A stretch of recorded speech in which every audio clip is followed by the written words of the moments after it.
si my dad na may banda pa siya kasi before. So, in-encourage ko mga kapatid ko na why not magbuo na lang kami since yun din magiging career namin in the future.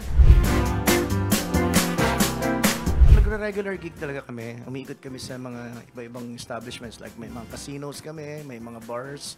All our lives talagang kahit nag-study sila, nag-gig kami sa gabi. So bawal talaga. Oo, bawal ang puyat.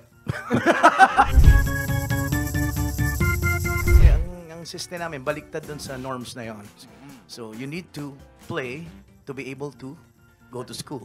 Uy. So ganun yung sistema namin. So we're getting our finances with playing music para makapag-school. Actually, since we were growing up, hayaan lang po ni Daddy yung buhok namin.